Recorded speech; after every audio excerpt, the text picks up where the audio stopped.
আসসালামু আলাইকুম।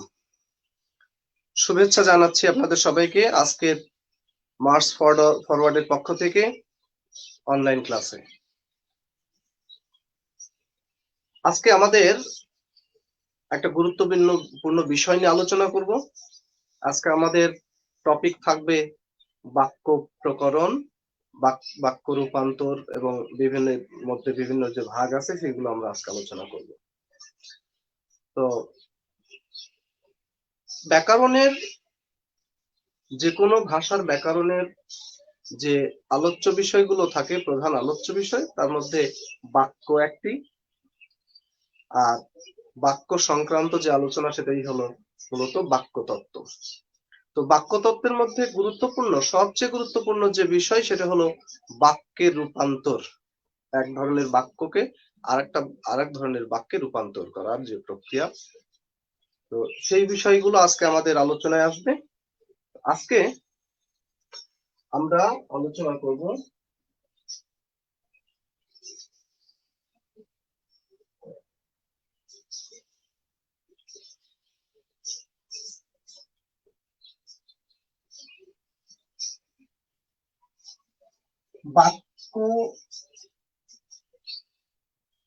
বাক্য রূপান্তর।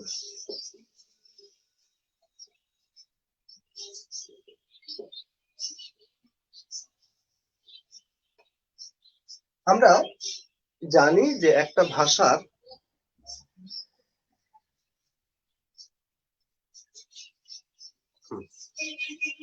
একটা ভাষা তৈরি হওয়ার ক্ষেত্রে অনেকগুলো উপাদান আছে। ভাষা তৈরি করতে লাগে বাক্য, বাক্য তৈরি হতে লাগে শব্দ, শব্দ তৈরি হতে লাগে বর্ণ, বর্ণ তৈরি হয় ধ্বনি, তাই না? ধ্বনি দিয়ে। তার মানে একটা ভাষার ক্ষেত্রে সবচেয়ে ক্ষুদ্রতম উপাদান হলো ধ্বনি, আর বৃহত্তম উপাদান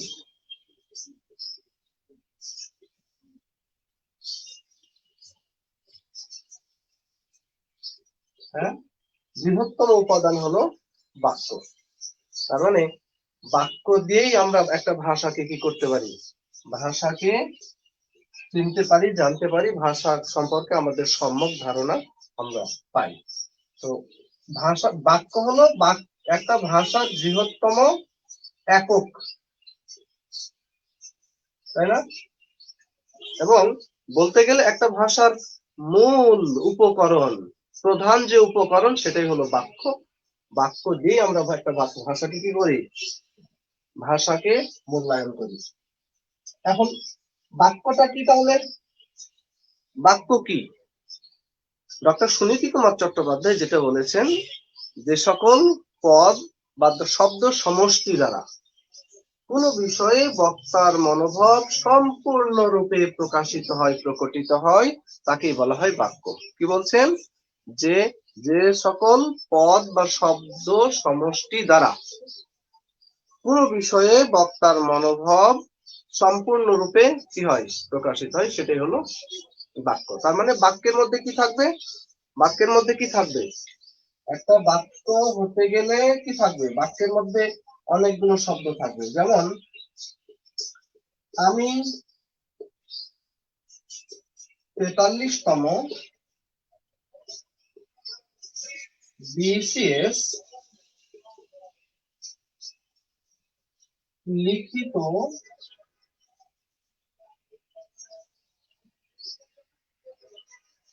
পরীক্ষা দিব। এটা একটা বাক্য। অনেকগুলো কি আছে? অনেকগুলো পদ বা অনেকগুলো শব্দ মিলে একটা মনোভাব ও পরিপূর্ণ একটা মনোভাব প্রকাশ করেছে, সেই কারণে এটা বাক্য। এখন একটা বাক্যের কয়টা অংশ থাকে? একটা বাক্যের থাকে দুইটা অংশ। একটা হলো উদ্দেশ্য, আর একটা হলো বিধেয়, যেটাকে আমরা ইংরেজিতে আরো ভালো বুঝি, সেটা হলো সাবজেক্ট, আর একটা হলো প্রেডিকেট। একটা উদ্দেশ্য আর একটা কি? বিধেয়। এখন যার সম্পর্কে কিছু বলা হয় সেটাই তো উদ্দেশ্য, আর উদ্দেশ্য সম্পর্কে যে বক্তব্য প্রকাশিত হয় সেটাকে আমরা বলি বিধেয়, তাই তো? তাহলে একটা বাক্যের দুটো অংশ থাকে, একটা উদ্দেশ্য আর একটা হলো বিধেয়। এখন এখন একটা বাক্য, এই যে উদ্দেশ্য আর বিধেয়, এই দুটোই অংশ থাকে, কিন্তু এই দুটো অংশের মধ্যে আরো অনেক ধরনের প্রক্রিয়া থাকে, আমরা এখন আস্তে আস্তে একটু জানবো। বাক্য, এটাকে আমরা ভাগ করি গঠন অনুসারে। গঠন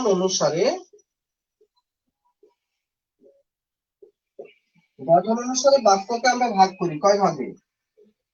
একটা ভাগ হলো সরল বাক্য, আর একটা হলো জটিল বাক্য, আর একটা হলো যৌগিক বাক্য। আমরা যে কোনো ধরনের বাক্য পেলেই সেই বাক্যটা কি হবে, এই তিনটা গঠনের যে কোনো একটার অন্তর্ভুক্ত হবে, সরল হবে, জটিল হবে অথবা যৌগিক হবে। এখন সরল বাক্যটা কি? সরল বাক্য কিভাবে বুঝবো? সরল বাক্য হওয়ার জন্য একটা কন্ডিশন, এটা হলো কর্তা থাকতে হবে। সরল বাক্যের একটা অংশ কি থাকবে? কর্তা। আর আরেকটা ক্রিয়া থাকবে এবং সেটা হবে সমাপিকা ক্রিয়া। একটা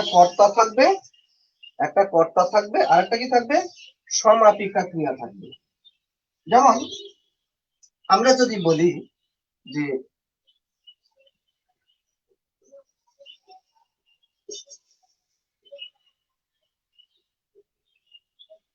হারু পড়ে,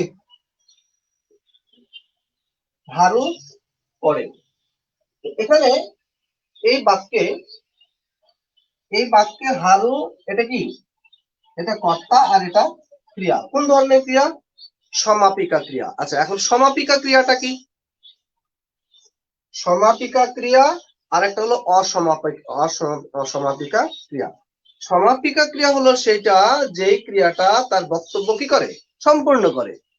বক্তব্য পুরোপুরি ভাবে বা সম্পূর্ণ রূপে প্রকাশ করে, সেটাই হলো সমাপিকা ক্রিয়া।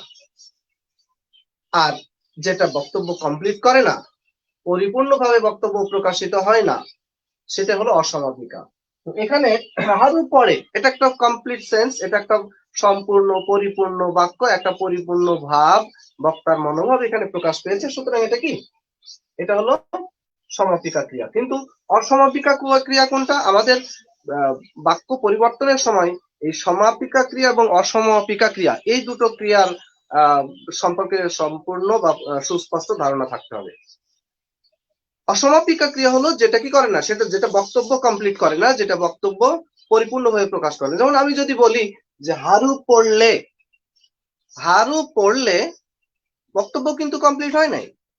এখানে হারু পড়লে বলার পরে কি হচ্ছে? আরো কিছু এখানে বক্তব্য অসম্পূর্ণ রয়ে গেছে, অসমাপ্ত রয়ে গেছে, কিছু শোনার জন্য আমাদের কি অপেক্ষায় থাকতে হচ্ছে। কিন্তু যখন বলি হারু পড়ে, তখন এটা একটা পরিপূর্ণ বাক্য, মানে পরিপূর্ণ বা সম্পূর্ণ বক্তব্য প্রকাশ পেয়েছে। সুতরাং হারু পড়ে, এটা একটা কি? সরল বাক্য। কিন্তু সরল বাক্যকে সবসময় আমরা এত সরল আকারে পাই না, যে একটা কর্তা থাকবে আর একটা কি থাকবে? সমাপিকা ক্রিয়া থাকবে। নাম সরল হলেও বাক্য এত বড় একটা বাক্য হয়ে যেতে পারে। তাহলে সেখানে বেশি কি থাকবে? এই যে এই বাক্যটা হারু পড়ে, এই বাক্যে হারু হলো কি? কর্তা, পরে ক্রিয়া। আমরা যে বলেছিলাম একটা বাক্যের দুইটা অংশ, একটা উদ্দেশ্য আর একটা হলো বিধেয়। এখানে হারু উদ্দেশ্য আর পরে এটা হলো বিধেয়। এখন উদ্দেশ্য পদ যে হারু, এই হারুকে বিশেষায়িত করার জন্য, সম্প্রসারণ করার জন্য আরো অনেক কিছু যুক্ত হতে পারে। কি যুক্ত হতে পারে? হারুর আগে কি বলবেন? কি বলবেন? কি বলবেন? যে তারা বিবির মরদ পোলা হারু।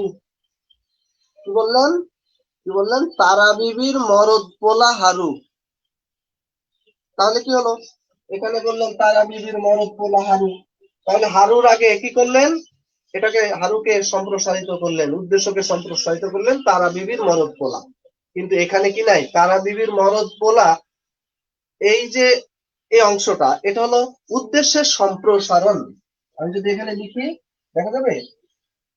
আচ্ছা আমি মুখে বলছি, এটা বুঝলেই হবে যে তারা বিবির মরদ পোলা হারু। আচ্ছা তারা বিবির মরদ পোলা কেমন, তারা বিবির মরদ মেধাবী পোলা, আরো বললাম, আরো কি বললাম, তারা বিবির মরদ মেধাবী বড় পোলা, হ্যাঁ, অথবা আরো যোগ করলেন তারা বিবির মরদ মেধাবী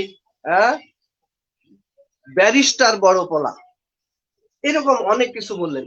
এগুলো সবই কি উদ্দেশ্যের সাথে সংযুক্ত হয়েছে, উদ্দেশ্যের সম্প্রসারণ। কথা বুঝেছি? তো বাক্যটা কিন্তু অনেক বড় হয়ে যাচ্ছে। আবার পরে কি পড়ে, কি পড়ে লিখলেন গীতাঞ্জলি পড়ে, কি পড়ে গীতাঞ্জলি পড়ে, আরো লাগালেন কি বিশ্বকবি রবীন্দ্রনাথের নোবেল পুরস্কার প্রাপ্ত বিখ্যাত কাব্যগ্রন্থ কি পড়ে, গীতাঞ্জলি পড়ে। এরকম অনেক কথা বললেন। তাহলে কিন্তু এখানে বাক্যটা কেমন হলো, তারা বিবির মরদ বিলাত ফেরত ব্যারিস্টার বড় পোলা হারু বিশ্বকবি রবীন্দ্রনাথের বিশ্ববিখ্যাত নোবেল পুরস্কার প্রাপ্ত কাব্য গীতাঞ্জলি পড়ে। বাক্যটা কিন্তু এখন অনেক বড় হয়ে গেল। তো যত বড়ই হোক না কেন, সব বাক্যের আসলে উপাদান, মূল উপাদান হলো দুইটা, একটা হলো কর্তা আর একটা হলো সপিকা ক্রিয়া। ঠিক আছে, এবার আসি জটিল বাক্য। জটিল বাক্য নামটা কিন্তু নামেই ভয় পাইয়ে যায় না, যে জটিল বাক্য মানে শুনেই মনে হচ্ছে যে আমি ভরকে গেলাম, ভয় পেয়ে গেলাম। আসলে না, জটিল বাক্যের একটা নির্দিষ্ট কি আছে, একটা স্ট্রাকচার থাকে, একটা গঠন থাকে। জটিল বাক্যের মধ্যে আসলে কতগুলো খণ্ড বাক্যের সমষ্টি হয়, কতগুলো খণ্ড বাক্য মিলে এটা তৈরি হয়। তবে জটিল বাক্যের মধ্যে যে খণ্ড বাক্য থাকে, জটিল বাক্যের মধ্যে যে খণ্ড বাক্য থাকে, এই খণ্ড বাক্যের দুইটা অংশ থাকে। জটিল বাক্যের মধ্যে যে খণ্ড বাক্য থাকে, এখানে কি হয়, একাধিক খণ্ড বাক্য মিলে কি হয়, একটা জটিল বাক্য তৈরি হয়। তো জটিল বাক্যের মধ্যে যে খণ্ড বাক্য থাকে এর দুটো অংশ থাকে, একটা হলো প্রধান খণ্ড বাক্য, একটা প্রধান খণ্ড বাক্য, আর একটা হলো অপ্রধান খণ্ড বাক্য। প্রধান খণ্ড বাক্যকে কেন্দ্র করেই অপ্রধান এক বা একাধিক আশ্রিত খণ্ড বাক্য কি হয়, যুক্ত হয়ে থাকে, এবং তারা কি হয় পরস্পর, প্রধান খণ্ড বাক্য এবং অপ্রধান খণ্ড বাক্য এই দুইটা পরস্পর কি হয়ে থাকে, সংযুক্ত হয়ে থাকে। যেমন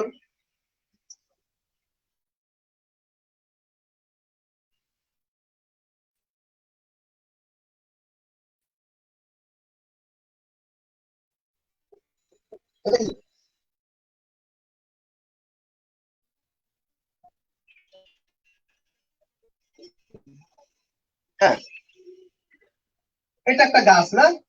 আচ্ছা, ওই যে গাছের সাথে কি ঝুলে থাকে, এটা একটা কি ঝুলে আছে গাছের সাথে, বা এরকম করে ঝুলে থাকে লতা, তাই না? লতা গাছের সাথে ঝুলে থাকে। এখন লতা গাছের সাথে ঝুলে আছে নাকি গাছ লতার সাথে ঝুলে আছে? অবশ্যই গাছ না, লতাই গাছের সাথে ঝুলে থাকে। তাহলে এখানে গাছ আর লতার রিলেশন হলো, লতা ছাড়া কি হয় না, মানে গাছ ছাড়া লতা থাকতে পারে না, কিন্তু লতা গাছ ছাড়া থাকতে পারে। বাট এখানে একটা আরেকটার সাথে নির্ভরশীল হয়ে আছে, লতাটা গাছের সাথে নির্ভরশীল হয়ে আছে। জটিল বাক্যের ক্ষেত্রে যেটা হয় কি হয়, দুটো বাক্য থাকে। যেমন যেমন একটা বাক্য আমি লিখছি, যদি তুমি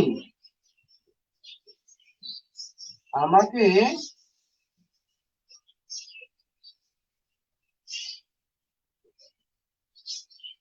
ভালোবাসো তাহলে দেখা যাচ্ছে তো,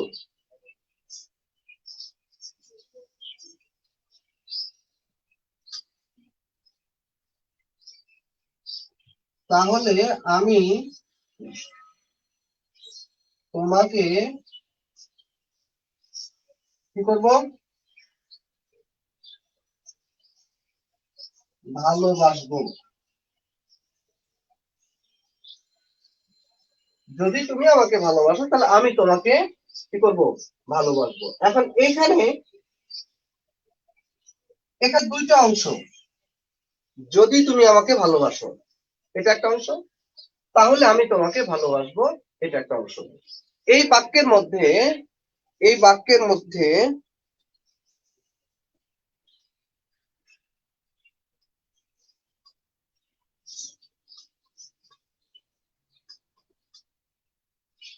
দেখা যাচ্ছে তো না, বাক্যটা দেখা যাচ্ছে তো, আমি ইনিশিয়াল লিখবো না, এটা একটু দেখে নেন। যদি তুমি আমাকে ভালোবাসো তাহলে আমি তোমাকে ভালোবাসবো। এখন এই যে বাক্যটা, এই বাক্যটা যে লিখেছি, এই বাক্যটা যে লিখেছি, এখানে দুটো অংশ আছে। একটা হলো যদি তুমি আমাকে ভালোবাসো, এটা একটা অংশ, আমি তোমাকে ভালোবাসবো এখানে একটা অংশ। তো এই বাক্যের মধ্যে দুটো অংশ, আমরা বলেছিলাম যে একটা জটিল বাক্যের দুটো জটিল বাক্য কি হয়, জটিল বাক্যগুলো খণ্ড বাক্যের দ্বারা কি হয়, সম্পর্ক যুক্ত হয়, একটার সাথে আরেকটা যুক্ত হয়ে থাকে। তো এর মধ্যে খণ্ড বাক্যের মধ্যে একটা প্রধান খণ্ড বাক্য হবে আর একটা হলো অপ্রধান খণ্ড বাক্য। এখন এই বাক্যের মধ্যে প্রধান খণ্ড বাক্য কোনটা আর অপ্রধান খণ্ড বাক্য কোনটা, যেটা যেটার সাথে শর্ত জুড়ে দেওয়া হয়, শর্ত জোড়ানো থাকে, ওইটা হলো অপ্রধান খণ্ড বাক্য। তাহলে প্রধান খণ্ড বাক্য হলো আমি তোমাকে ভালোবাসবো, শর্ত যদি তুমি আমাকে কি ভালোবাসো। তাহলে এই যে বাক্যগুলো এটা হলো জটিল বাক্য। তাহলে জটিল বাক্য হওয়ার জন্য শর্ত কি, জটিল বাক্য হওয়ার জন্য শর্ত হলো এখানে শর্তমূলক কিছু অপেক্ষক যুক্ত হয়, শর্তমূলক কতগুলো যোজক এখানে যুক্ত হয়ে থাকে। এর মধ্যে কতগুলো হলো সর্বনাম যোজক, সর্বনাম অপেক্ষক। এরকম কি কি আছে, যেমন যে সে, যে সে, তারপরে যিনি তিনি, যারা তারা,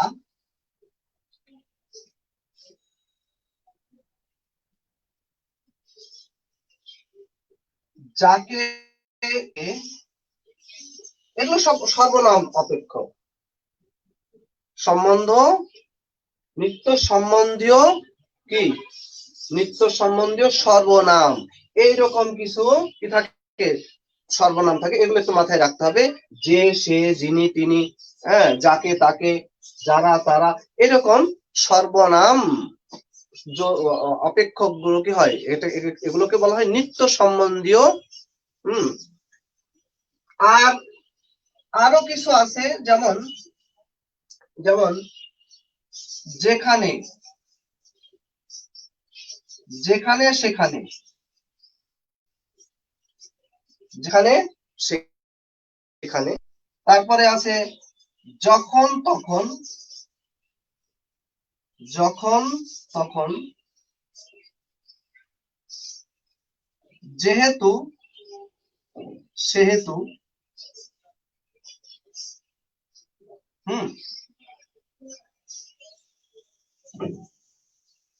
যেই সেই, যেই সেই,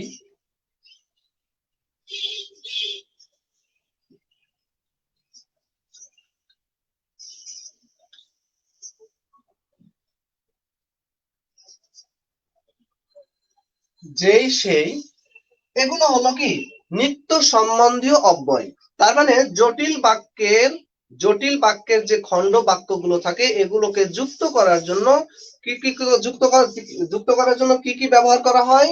একটা হলো নিত্য সম্বন্ধীয় অব্যয়, কথা দুটো লিখে রাখেন। একটা হলো নিত্য সম্বন্ধীয় অব্যয়, আর একটা হলো সর্বনাম অপেক্ষক। লেখেন লেখেন যে জটিল বাক্যের খণ্ড বাক্যগুলোকে সংযুক্ত করার জন্য জটিল বাক্যের খণ্ড বাক্যগুলোকে সংযুক্ত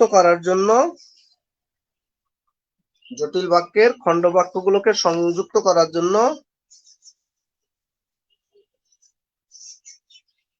সর্বনাম অপেক্ষক এবং নিত্য সম্বন্ধীয় অব্যয় ব্যবহার করা হয়। লিখেন, নিত্য সম্বন্ধীয় অব্যয় ব্যবহার করা হয়।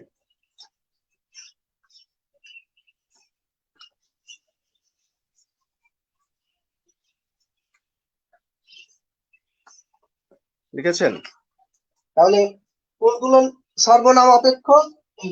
এগুলো হলো সর্বনাম অপেক্ষক, আর এগুলো হলো নিত্য সম্বন্ধীয় অব্যয়। এগুলো দিয়ে কি করতে হবে? এগুলো দিয়ে খণ্ড বাক্যগুলোকে যুক্ত করতে হয়। ঠিক আছে, এবার আসেন যৌগিক বাক্য। আচ্ছা, এখানে জটিল বাক্যগুলো সাধারণত দেখা যায় যে যেটা আশ্রিত খণ্ড বাক্য, সেটা তো মূল বাক্যের উপরে, ওই যে লতার মতো, লতার মতো মূল গাছের উপরে নির্ভরশীল থাকে। আশ্রিত খণ্ড বাক্যগুলো প্রধান খণ্ড বাক্যের উপরে নির্ভরশীল থাকে, যতক্ষণ পর্যন্ত মানে শর্ত যতক্ষণ থাকবে ততক্ষণ কি হবে না, এটা নিজে স্বয়ংসম্পূর্ণ হয় না। এবার আসেন যৌগিক বাক্য কোনটা? যৌগিক বলতে আমরা বুঝি যে একাধিক মৌলিক মিলে যেটা তৈরি হয়, সেটা যে কোনো কিছু হতে পারে। তাহলে বাক্যের ক্ষেত্রে আমরা কি বলবো? যৌগিক বাক্য কাকে বলবো?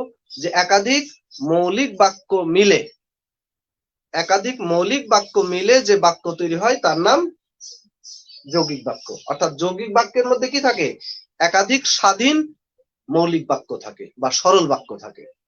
একাধিক মৌলিক সরল বাক্য থাকে, একাধিক স্বাধীন সরল বাক্য থাকে। ঠিক আছে, তাহলে একাধিক স্বাধীন সরল বাক্যের সমন্বয়ে যে বাক্য তৈরি হয় তার নাম যৌগিক বাক্য। কি হলো কথাটা? একাধিক সরল বাক্যের সমন্বয়ে যে বাক্য তৈরি হয় তাকে বলবো আমরা যৌগিক বাক্য। যেমন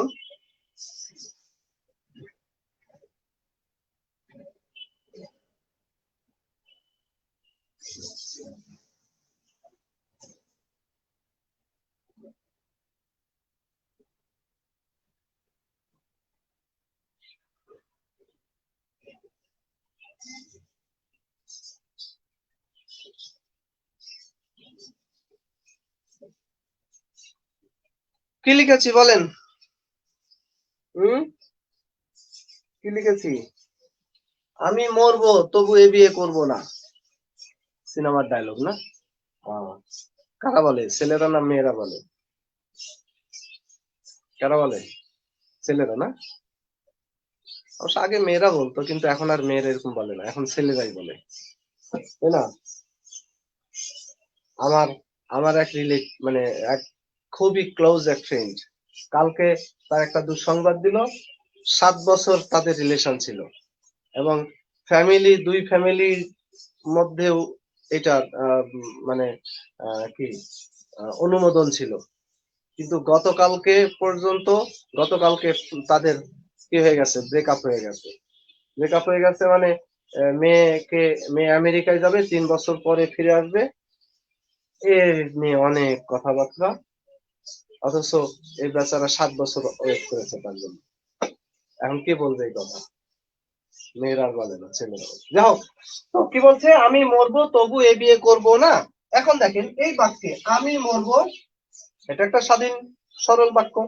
এই বিয়ে করবো না, এটা আর একটা স্বাধীন সরল বাক্য। এই দুটো বাক্যকে যুক্ত করেছে তবু এই যোজক অপেক্ষক গুলো কি করে? যোজক অপেক্ষক গুলো দুটো সরল বাক্যকে যুক্ত করে। তাহলে যৌগিক বাক্য যে যুক্ত হবে সরল একাধিক সরল বাক্যকে যে যুক্ত করে, সেক্ষেত্রে কোন কোন যোজক আমরা পাই বা কোন কোন যোজক ব্যবহার করা হয় একটু আমরা দেখবো।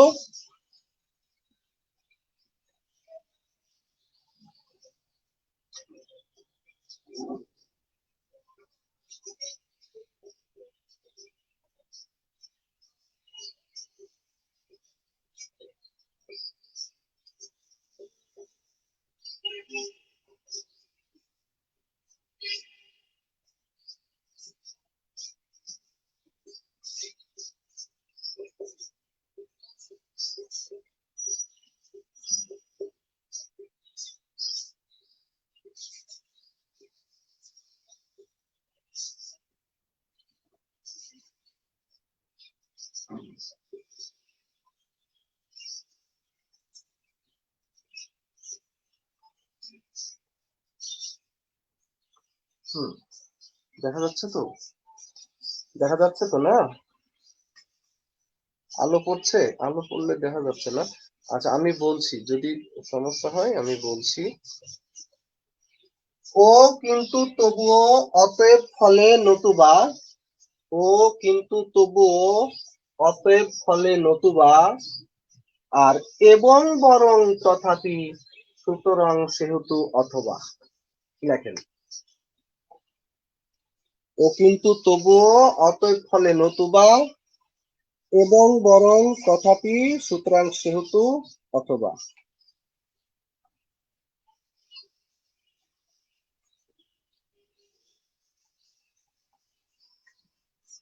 লিখেছেন?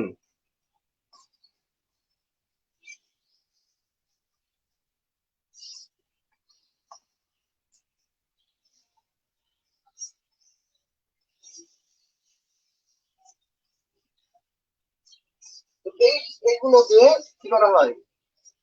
বাক্যগুলোকে, দুটো সরল বাক্যকে যুক্ত করা হয়।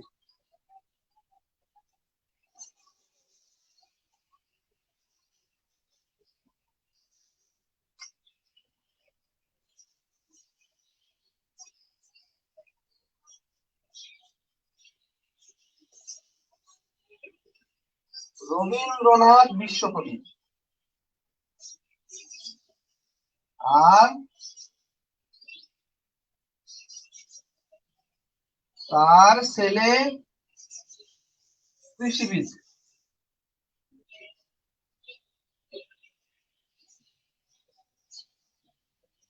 রবীন্দ্রনাথ বিশ্বকবি, এখানে তার ছেলে কৃষিবিদ দুটো বাক্যকে যুক্ত করেছে কি? আর। তাহলে এই আর, এটা হলো যৌগিক যোজক। ঠিক আছে? তো এই হলো মোটামুটি তিনটা বাক্য সম্পর্কে আমরা একটু ধারণা পেলাম। এখন আমাদের প্রশ্ন যেটা, সেটা হলো এই যে তিনটা বাক্য, একটা বাক্যের সাথে আরেকটা বাক্যকে কি করা হয়? একটা বাক্যের সাথে আরেকটা বাক্যকে যুক্ত করতে এই যোজকগুলো আমরা ব্যবহার করি। এখন এই বাক্যগুলোর মধ্যে কি করা হয়? এক ধরনের বাক্যকে আরেক ধরনের বাক্যে রূপান্তর করা হয়। কখনো সরল থেকে জটিল, কখনো সরল থেকে যৌগিক, কখনো আহ জটিল থেকে সরল, কখনো জটিল থেকে যৌগিক, কখনো যৌগিক থেকে সরল, কখনো যৌগিক থেকে জটিল। এরকম বিভিন্ন ভাবে কি করতে হয়? বাক্যগুলোকে রূপান্তর করতে হয়। আমরা এখন এগুলো দেখব।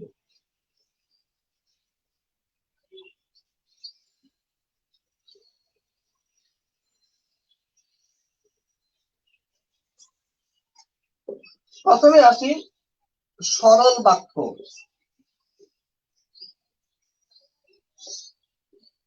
সরল বাক্যকে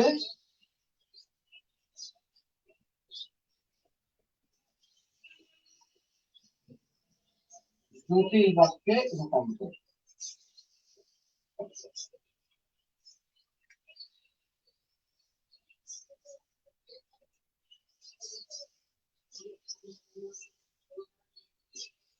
ঠিক আছে? তো সরল বাক্যকে জটিল বাক্যে রূপান্তর করতে হলে, যেমন একটা বাক্য,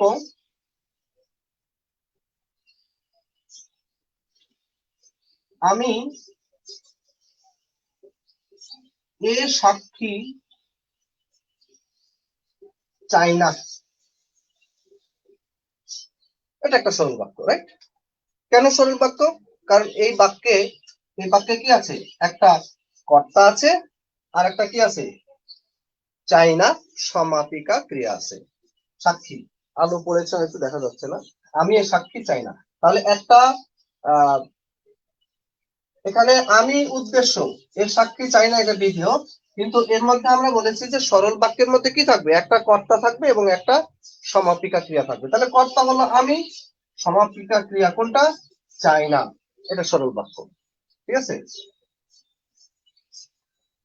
তাহলে এখানে এই যে সরল বাক্য, এটাকে আমরা যদি কি করতে চাই, জটিল বাক্যে রূপান্তর করতে চাই। এখন জটিল বাক্যে রূপান্তর করতে হলে আমাদের মনে আছে তো কোন কোন শর্তমূলক যোজক গুলো থাকে?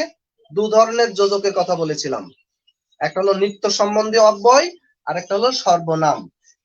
নিত্য সর্বনাম আমরা তো জানি, তাই না, বিশেষের পরিবর্তে বসে। এখন আমি এ সাক্ষী চাই না, আমি এ সাক্ষী চাই না, এই বাক্যটাকে যদি আমি জটিল বাক্যে রূপান্তর করতে চাই তাহলে কি কি শর্ত পূরণ করতে হবে আমাকে? প্রথমত এইখানে কি করতে হবে, একটা আশ্রিত খণ্ড বাক্য তৈরি করতে হবে।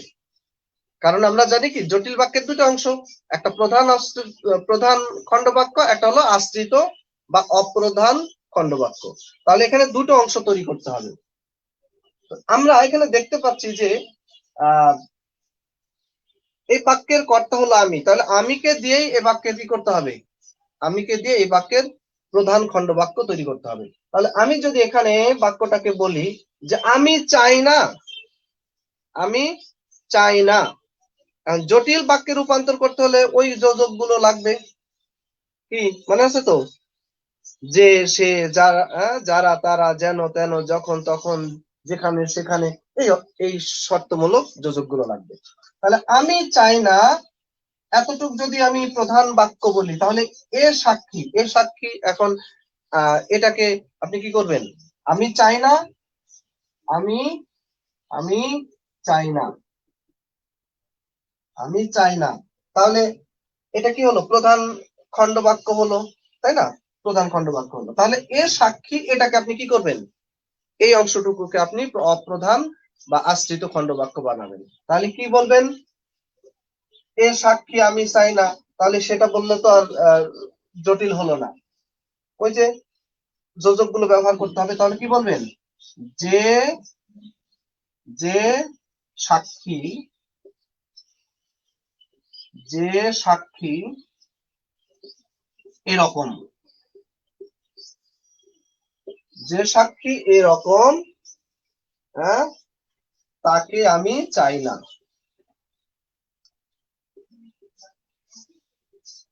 যে সাক্ষী এরকম তাকে আমি চাই না, ঠিক আছে, যে সাক্ষী এরকম তাকে আমি চাই না।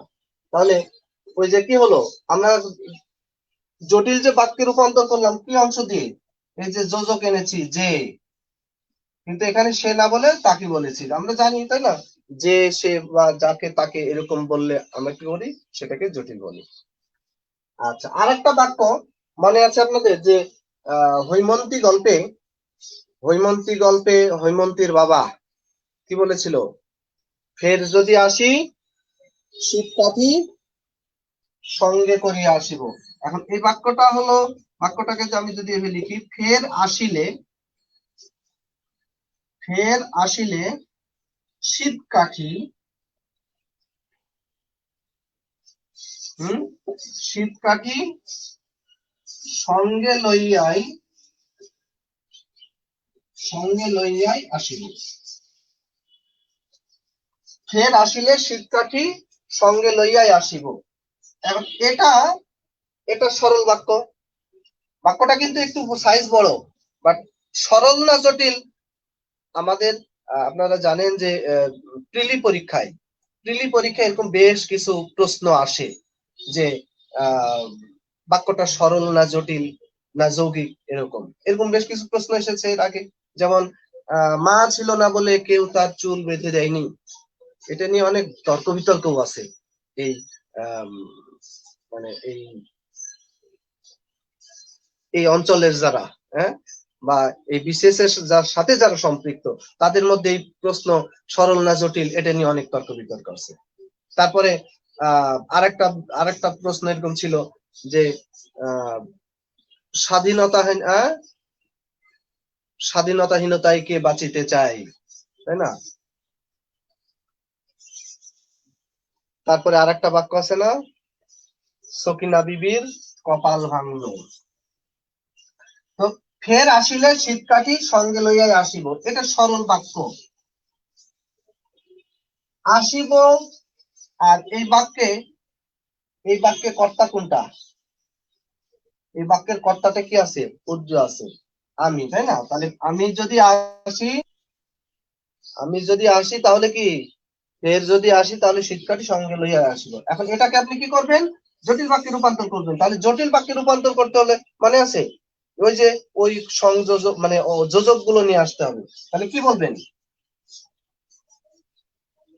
ফের যদি আসি। এখন দেখেন এখানে একটা বিষয়, আসিলে আর এটা হলো আসি, এটা কি ক্রিয়া আর এটা কি ক্রিয়া? আসি এটা হলো সমাপিকা ক্রিয়া, আর আসিলে এটা হলো অসমাপিকা ক্রিয়া। যখন আমি সরল বাক্যকে জটিল বাক্যে রূপান্তর করব, জটিল বাক্যের সরল বাক্যের যে ওই লে ইলে, তাই না, এই জাতীয় যে অসমাপিকা ক্রিয়া এগুলোকে সমাপিকা ক্রিয়ায় রূপান্তর করতে হবে।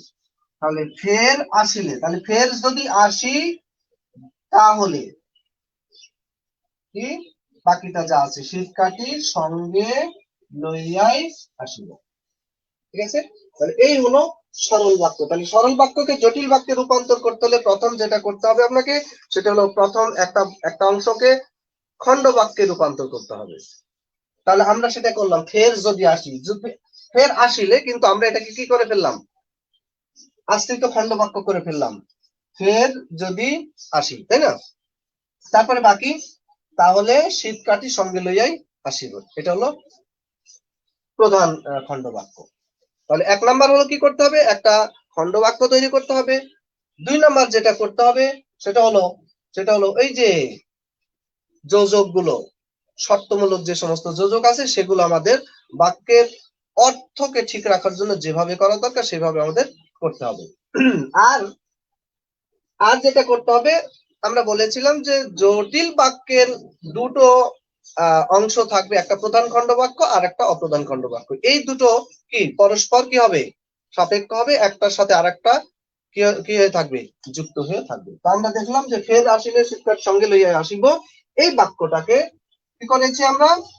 আসিলে, এই যে এটা অসমাপিকা ছিল এটাকে সমাপিকা করলাম, যদি আসি।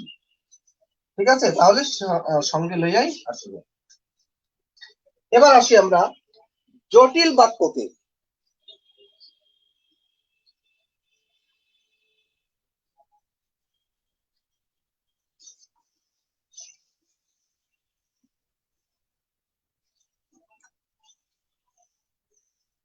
উল্টাটা আমরা দেখবো এবার, জটিল বাক্যকে সরল বাক্যে রূপান্তর। ঠিক আছে? দেখেন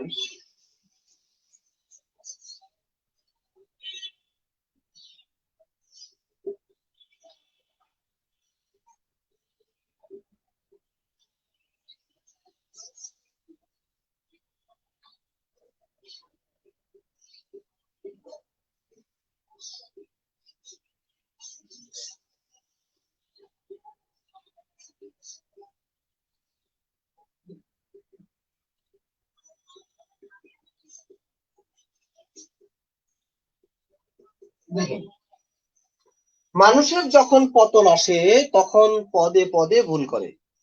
মানুষের যখন পতন আসে তখন পদে পদে ভুল করে। এটা জটিল বাক্য আমরা বুঝতেই পারছি, কারণ এই বাক্যে কি আছে? যখন তখন আছে। আমরা জানি যখন তখন যেখানে সেখানে যেন তেন, হ্যাঁ, যারা তারা যে সে এরকম থাকলে সেটা জটিল বাক্য হয়, তাই তো? এখন এটাকে আমরা যখন সরল বাক্যে রূপান্তর করব তখন কিভাবে করব? আমি এর আগে একটা কথা বলেছিলাম যে যখন জটিল বাক্য থাকে মানুষের যখন পতন আসে, এটা এই যে আসে এটা হলো সমাপিকা ক্রিয়া, কিন্তু এটাকে আমাদের বানাতে হবে কি, জটিল থেকে সরল করতে হলে এটাকে কি করতে হবে, অসমাপিকা। তাহলে মানুষের যখন পতন আসে, আসেটাকে কি বানাতে হবে, আসলে। যখন তখন তো আমরা কি করে ফেলবো, এটাকে উইথড্র করে নিব। তাহলে মানুষের পতন আসে, আসেটাকে কি বলবো আমরা, আসলে। মানুষের পতন আসলে পদে পদে ভুল করে, ব্যাস সরল বাক্য হয়ে গেল। মানুষের পতন আসলে পদে পদে ভুল করে। এই কথাটা আপনাদের খুব ভালো করে মাথায় রাখতে হবে, যে ভালো করে মাথায় রাখতে হবে যে সরল এবং জটিল বাক্যের মধ্যে ক্রিয়াটার একটা ব্যাপার স্যাপার আছে। যখন আমি সরল করব তখন সেটাকে কি করে ফেলবো, এটা অসমাপিকা ক্রিয়ায় রূপান্তর করে ফেলবো। এখানে যখন দেখেন আসে আর আসলে, ঠিক আছে। এরকম আরেকটা বাক্য দেখেন, যেহেতু মা ছিল না সেহেতু কেউ তার চুল বেঁধে দেয়নি। এটা জটিল বাক্য যে আমরা বুঝতে পারছি যেহেতু সেহেতু আছে, তাহলে যখন সরল বাক্যে রূপান্তর করব ওইগুলোকে কি করব, এগুলোকে এখান থেকে আউট করতে হবে। তাহলে যেহেতু সেহেতু প্রথমে বাদ, বাকি থাকলো কি, মা ছিল না কেউ তার চুল বেঁধে দেয়নি। এখন মা ছিল না, এটাকে এটাকে যদি আপনি অসমাপিকা ক্রিয়ায় রূপান্তর করেন তাহলে কি বলবো, মা ছিল না বলে, কি, মা ছিল না বলে কেউ তার চুল বেঁধে দেয়নি। তাহলে বিষয়টা কিন্তু খুবই সহজ, সেটা হলো জটিলকে সরলে রূপান্তর করতে হলে ক্রিয়াটাকে অসমাপিকা ক্রিয়ায় রূপান্তর করতে হবে। ঠিক আছে, এই গেল জটিল বাক্য থেকে সরল বাক্যে রূপান্তর। তাহলে সরলকে জটিল করতে হলে ওই যোজকগুলো লাগবে, শর্তমূলক যোজক। আর জটিলকে সরল করতে হলে ওই মানে যোজক যেগুলো থাকবে, শর্তমূলক যে সমস্ত যোজক থাকবে সেগুলোকে কি করতে হবে, সেগুলোকে সেখান থেকে আউট করে দিতে হবে। এবার আসি আমরা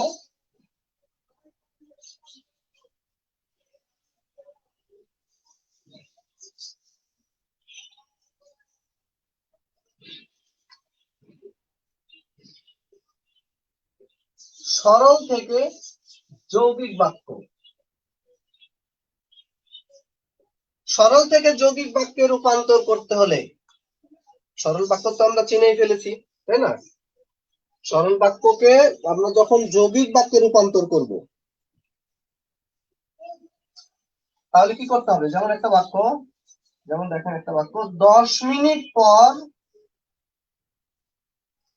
10 মিনিট পর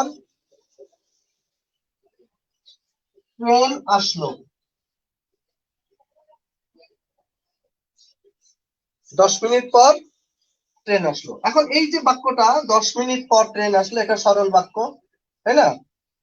এটাকে তাহলে জটিল বাক্যে রূপান্তর করতে হলে কি করবো, যৌগিক বাক্যে, বলেন যৌগিক বাক্যে ওই যে আমরা তো মনে আছে তো না, ও কিন্তু তবু অতএব ফলে নতুবা এবং বরং তথাপি সুতরাং সেহেতু অথবা আর তারপর, এই যে হলো। তাহলে 10 মিনিট পর ট্রেন আসলো, কি বলবো, যৌগিক বাক্যে রূপান্তর করতে হলে কি করতে হবে, এটাকে দুইটা আলাদা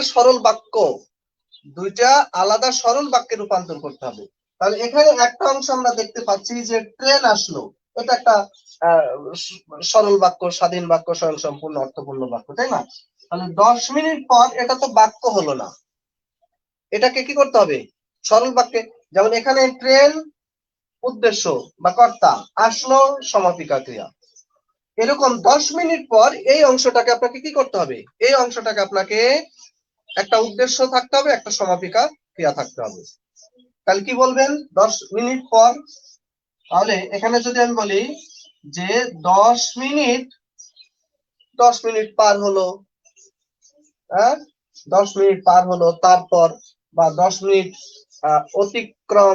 অতিক্রান্ত হলো, 10 মিনিট অতিক্রান্ত, কি কথাটা, 10 মিনিট অতিক্রান্ত হলো, তাহলে এটা কি একটা বাক্য হলো না? 10 মিনিট এখানে কি কর্তা, উদ্দেশ্য, আর অতিক্রান্ত হওয়া হলো এটা ক্রিয়া, সহযোগিতা ক্রিয়া। তাহলে 10 মিনিট অতিক্রান্ত হলো, তারপর ওই যে বলেছিলাম, এখন 10 মিনিট অতিক্রান্ত হলো, এটা সরল বাক্য। ট্রেন আসলো, এটা একটা সরল বাক্য, দুটাকে যুক্ত করবো। 10 মিনিট অতিক্রান্ত হলো, তারপর ট্রেন আসলো।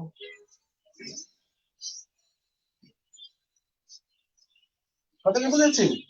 10 মিনিট অতিক্রান্ত হলো, তারপর ট্রেন আসলো। এখানে 10 মিনিট পর ট্রেন আসলো, এই কথাটাকে আমরা জটিল যৌগিক বাক্যে রূপান্তর করলাম, যেখানে দুইটা সরল বাক্য পেলাম, এবং দুটো সরল বাক্যকে সংযুক্ত করার জন্য আমরা কি করলাম, যৌগিক অপেক্ষক তারপর ব্যবহার করলাম। ঠিক আছে, আরেকটা দেখেন, আমি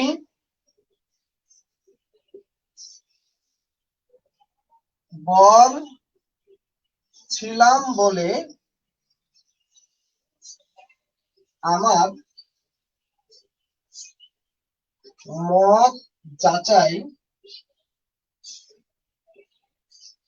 অনাবশ্যক ছিল।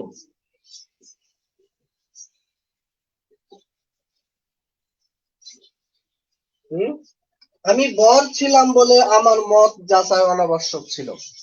কোথায় আছে এই বাক্যটা? হ্যাঁ, কার ডায়লগ অপু? তাহলে এটা, এটা যে সরল বাক্য, আমি এর আগেও বলেছি যে বলে, হ্যাঁ বলে, এটা অসমীকা ক্রিয়ার দ্বারা কি করা হয়, সরল বাক্য তৈরি করা হয়। তাহলে আমি বর ছিলাম বলে আমার মত যাচাই অনাবশ্যক ছিল, এটাকে দুটো সরল বাক্য লাগবে। তাহলে আমার মত যাচাই অনাবশ্যক ছিল, এটা একটা সরল বাক্য রেডিমেড পেয়ে গেলাম। আর আমি বর ছিলাম বলে, তাহলে বলে কথাটাকে কি করতে হবে, বলে কথাটাকে উঠিয়ে দিতে হবে। তাহলে কি বলবো, আমি বর ছিলাম, আমি বর ছিলাম, সুতরাং আমি বর ছিলাম, একটা কমা দেন, সুতরাং আমার মত যাচাই, পরের অংশটুকু যা আছে, আমার মত যাচাই অনাবশ্যক ছিল। ঠিক আছে, আমি বর ছিলাম, সুতরাং আমার মত যাচাই অনাবশ্যক ছিল। তাহলে এটাকে যদি স্মরণ করি, তাহলে কি হবে, যে আমি বর ছিলাম বলে আমার মত যাচাই অনাবশ্যক ছিল। ঠিক আছে,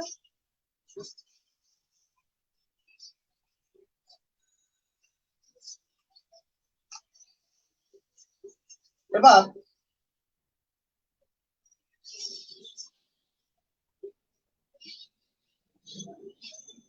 এটা তো হলো সরল থেকে যৌগিক, তাই না? সরল থেকে যৌগিক, এখন যৌগিক থেকে তাহলে সরল করতে গেলে কি করবো,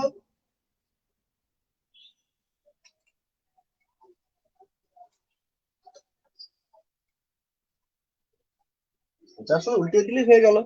কি, কনের বাপ হুম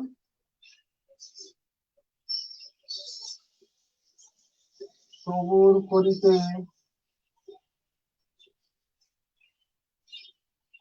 চাহিলেও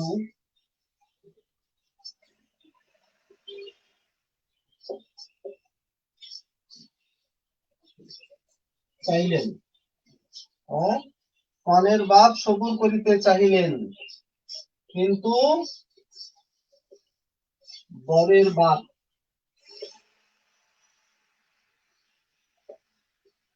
সবুর করিতে চাহিলেন না, তাই তো?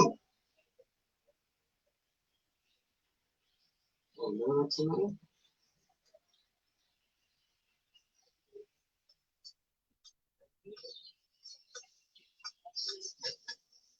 মনে পড়ে না? হ্যাঁ, আমি বলছি দেখেন, কি হলো, কনের বাপ সবুর করিতে চাহিলেন, কিন্তু বরের বাপ সবুর করিতে চাহিলেন না। এখন এই যে দুইটা বাক্য, দুটাই সরল বাক্য, একটা হলো কনের বাপ সবুর করিতে চাহিলেন, বরের বাপ সবুর করিতে চাহিলেন না, দুটো সরল বাক্যকে যুক্ত করা হয়েছে কিন্তু দিয়ে। তাহলে আমরা যখন সরল করব তখন তো আর কিন্তু রাখতে পারবো না, কিন্তু আউট করতে হবে। তাহলে কিন্তু করতে হলে কি করতে হবে? এই যে চাহিলেন, চাহিলেন এটা হলো সমাপিকা, এটাকে কি করতে হবে? অসমাপিকায় রূপান্তর করতে হবে। তাহলে কি করতে হবে? কনের বাপ, বলেন আপনারা বলেন, কনের বাপ সবুর করিতে চাহিলেও, কনের বাপ সবুর করিতে চাহিলেও বাকি অংশ যা আছে তাই বরের বাপ সবুর করিতে চাহিলেন না। ব্যাস হয়ে গেল। কনের বাপ সবুর করিতে চাহিলেও, তাহলে পার্থক্যটা আমরা কাজটা মূলত কাজ কোথায় করলাম? এক নম্বর হলো যে দুটো সরল বাক্যকে যুক্ত করা হয়েছিল যোজক দিয়ে, ওটাকে আমরা কি করলাম? অমিট করলাম। আর যেইটা সমাপিকা ক্রিয়া ছিল ওটাকে আমরা অসমাপিকা ক্রিয়ায় রূপান্তর করলাম।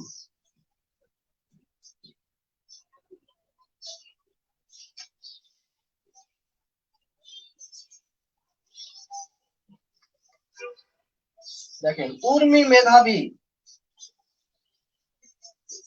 কিন্তু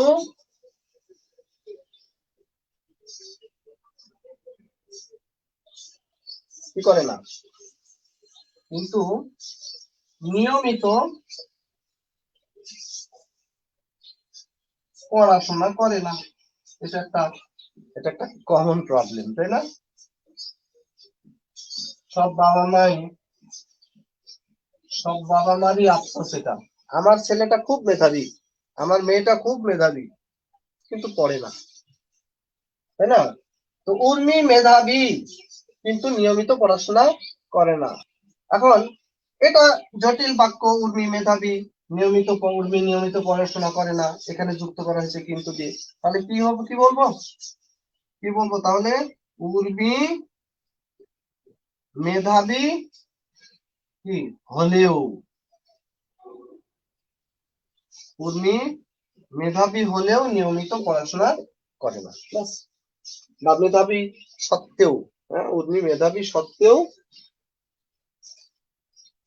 নিয়মিত পড়াশোনা করে না। এই হলো যৌগিক থেকে কি জটিল বাক্যে, সরল বাক্যে রূপান্তর।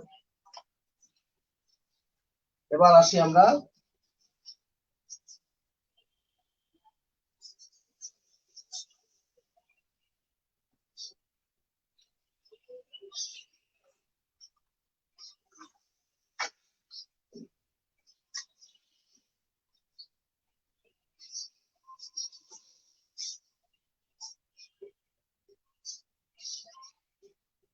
জটিল বাক্যকে যৌগিক বাক্যে রূপান্তর। তাহলে যখন রূপান্তর করতে যাব প্রথমে আমাদের যে বিষয়টা মাথায় রাখতে হবে যে দুইটা বাক্যের গঠন প্রক্রিয়া আসলে কি, জটিল বাক্য কোন কোন প্রক্রিয়ায় থাকে এবং যৌগিক বাক্য কোন কোন প্রক্রিয়ায় থাকে। তো জটিল বাক্যের ক্ষেত্রে আমরা কি দেখতে পেলাম যে কতগুলো শর্তমূলক মানে যোজক থাকে, যেগুলো দিয়ে কি হয়, যেগুলো দিয়ে দুটো মানে খণ্ড বাক্যকে যুক্ত করা হয়, তাই তো?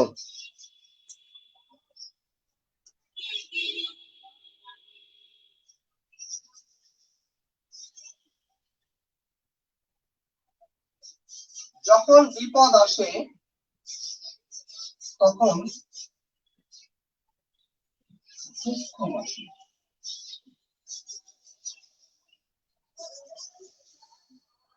তাহলে যখন বিপদ আসে এটা একটা আশ্রিত খণ্ড বাক্য, আর হলো দুঃখ আসে, মানে বিপদ যখন তখন, যখন তখন দুইটা, বিপদ আসে দুঃখ আসে। তাহলে এখন এটাকে আমরা যখন কি করব, যৌগিক বাক্যে রূপান্তর করব, যৌগিক বাক্যে রূপান্তরের সময় যে যোজক অপেক্ষক গুলো আছে সেগুলো আমাদের মাথায় আসতে হবে। তাহলে বিপদও আসে দুঃখও আসে। কখন কখন দুঃখ আসে, কখন বিপদ আসে?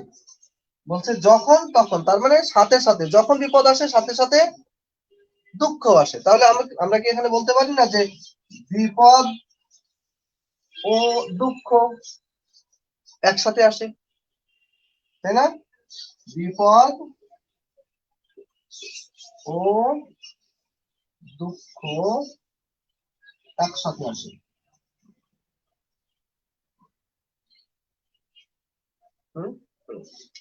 বিপদ ও দুঃখ একসাথে আসে।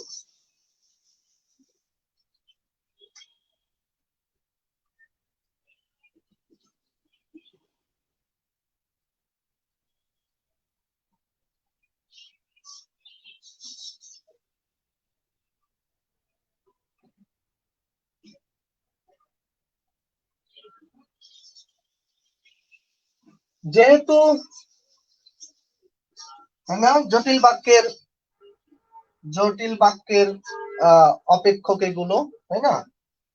যেহেতু সেহেতু, তো সেহেতু না বলে তাই বলা হয়েছে। তাই বললেও তো বাক্যটা ওই জটিল বাক্যেরই অপেক্ষক হিসেবে এখানে ব্যবহার করা হয়েছে।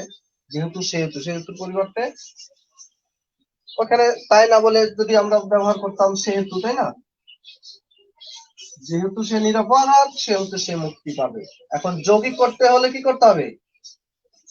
সে মুক্তি পাবে। কেন? যেহেতু সে নিরপরাধ। তাহলে মুক্তি পাওয়ার কারণ হলো নিরপরাধ। তাহলে সে নিরপরাধ বলেই কি হবে? মুক্তি পাবে। সে নিরপরাধ বলেই, না এখানে বললে তো এটা সরল হয়ে গেল। তাহলে কি বলবো? যেহেতু এই আর সেহেতু, এই দুটাকে আমরা কি করব? এই যেহেতু সেহেতুকে প্রথমে আমরা আউট করব। তাহলে সে সে নিরপরাধ, নিরপরাধ, হ্যাঁ, তাই সে মুক্তি পাবে, তাই না? তাই এটা হলো যৌগিক বাক্য বা দুটো সরল বাক্যকে যুক্ত করার যোজক। তাহলে আমরা দেখলাম যে জটিল বাক্যকে যৌগিক বাক্যে রূপান্তর করতে হলে যেটা করতে হবে, জটিল হওয়ার জন্য যে সমস্ত যোজক সেগুলো দূর করতে হবে, আর যৌগিক হওয়ার জন্য যে সমস্ত যোজক আছে সেগুলো আমাদের কি করতে হবে? সংযুক্ত করতে হবে। আর দুটোকেই কি করতে হবে? দুটো বাক্যকেই সরল বাক্যে রূপান্তর করে ফেলতে হবে। তাহলে দুটো বাক্যকে সরল বাক্যে রূপান্তর করার পর, তারপরে কি করতে হবে? এদেরকে যুক্ত করতে হবে যোজক দ্বারা।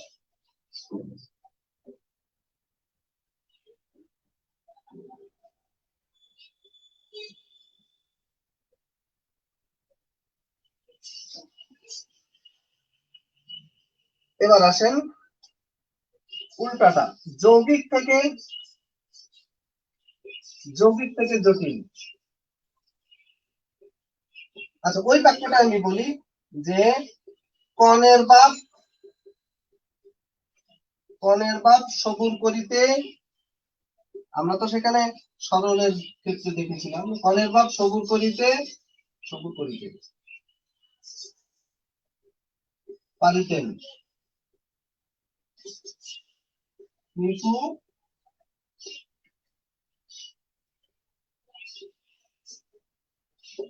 বরের বাপ সবুর করিতে চাহিলেন না। কতটা? কনের বাপ সবুর করিতে পারিতেন, কিন্তু বরের বাপ সবুর করিতে চাহিলেন না। এখন এই যে দুটো বাক্যকে যুক্ত করা হয়েছে কিন্তু দিয়ে, তাই না? কিন্তু দিয়ে যুক্ত করা হয়েছে। তাহলে আমরা এটাকে যখন জটিল বাক্যে রূপান্তর করব, তাহলে এটা সহজেই বলতে পারবেন। বলেন কি বলবো? বরের বাপ সবুর করিতে চাহিলেন না, আর এখানে কনের বাপ সবুর করিতে পারিতেন। তাহলে কি বলা যাবে? যে যেহেতু কনের বাপ, হ্যাঁ, যেহেতু কনের বাপ সবুর করিতে পারিতেন, নাকি বরের বাপ সবুর করিতে যদিও বলেন, তাহলে এই বাক্যটা কি হবে? যদিও কনের বাপ সবুর করিতে পারিতেন, কনের বাপ, যদিও কনের বাপ সবুর করিতে পারিতেন,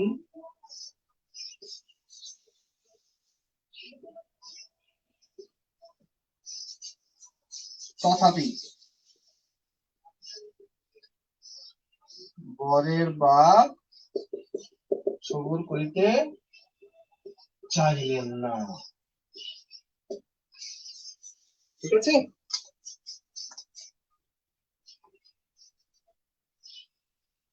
আচ্ছা, তাহলে ওই বাক্যটা কি হবে?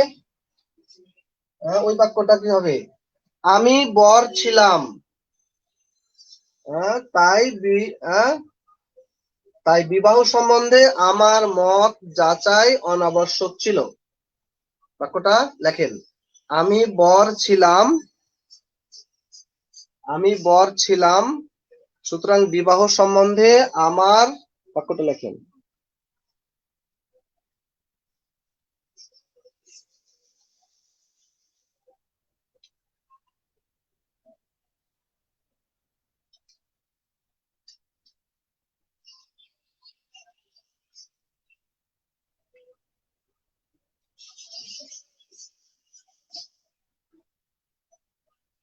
হ্যাঁ, কি হলো?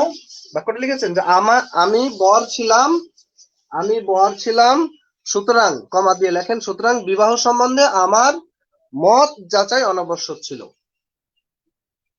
সুতরাং বিবাহ সম্বন্ধে আমার মত যাচাই অনাবশ্যক ছিল। আমি বর ছিলাম, সুতরাং বিবাহ সম্বন্ধে আমার মত যাচাই অনাবশ্যক ছিল। তাহলে কি খুব সহজেই এটাকে আমরা কি করতে পারবো? রূপান্তর করতে পারবো। যেহেতু আমি বর ছিলাম, তাই না, সেহেতু বিবাহ সম্বন্ধে আমার মত যাচাই অনাবশ্যক ছিল। যেহেতু আমি বর ছিলাম, সেহেতু বিবাহ সম্বন্ধে আমার মত যাচাই অনাবশ্যক ছিল।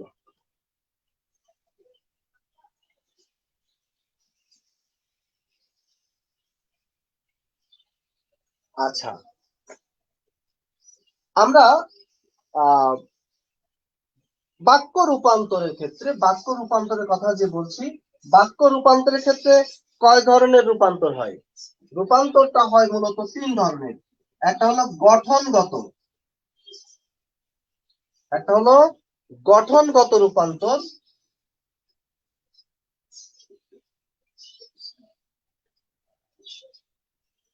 আর একটা হলো ভাবগত রূপান্তর। ঠিক আছে?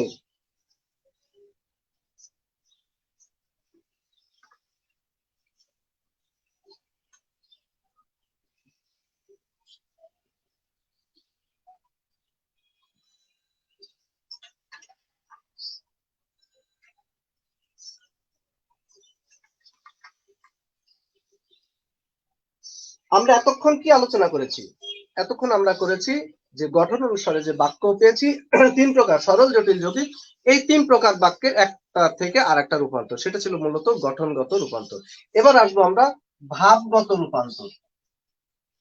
তাহলে ভাবগত রূপান্তর এর মধ্যে যেটা হয় বিভিন্ন ধরনের হতে পারে। এর মধ্যে একটা হলো অস্তিবাচক, অস্তিবাচক থেকে নেতিবাচক, অস্তিবাচক থেকে নেতিবাচক, তারপরে নেতিবাচক থেকে আবার অস্তিবাচক।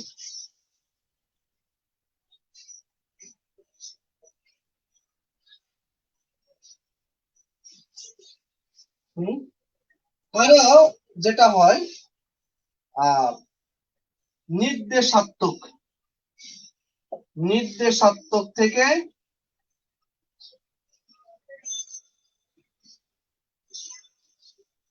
প্রশ্নাত্মক,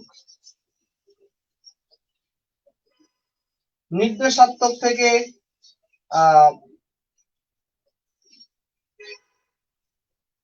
সংশয়, সংশয়াত্মক,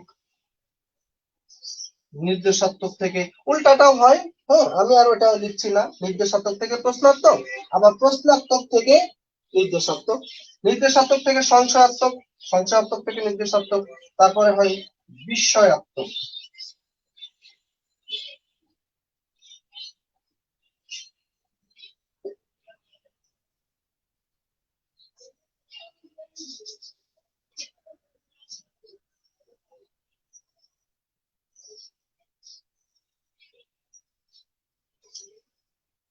ঠিক আছে?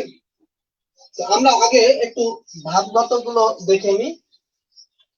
ভাবগত গুলো আগে একটু দেখে নিই।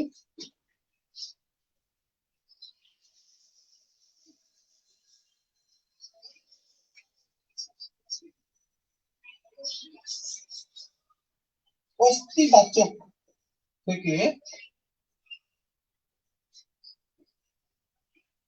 নেতিবাচক।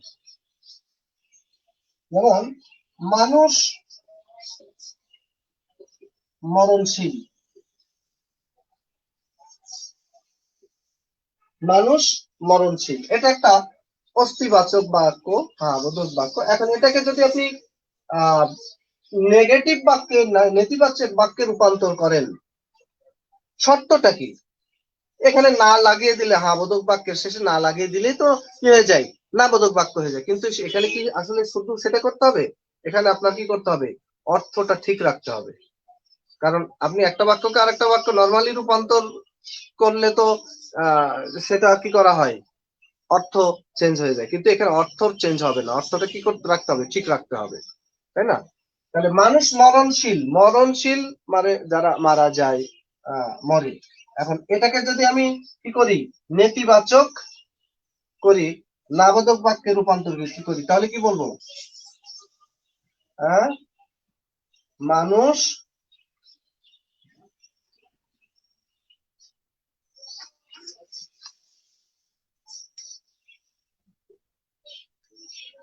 মরণশীল, তার মানে কি অমর নয়।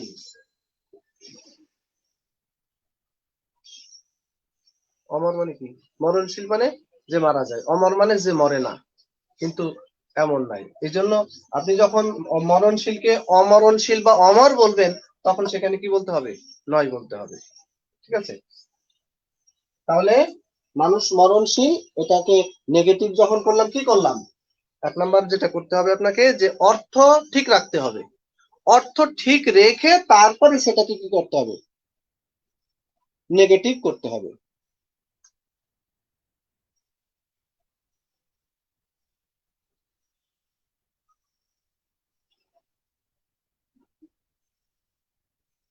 বিবাহ সম্বন্ধে আমার মত যাচাই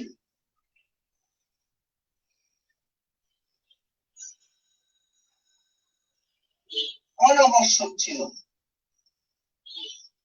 অনাবশ্যক ছিল। তো এটা অস্তিবাচক বাক্য, তাই না? এখন এটাকে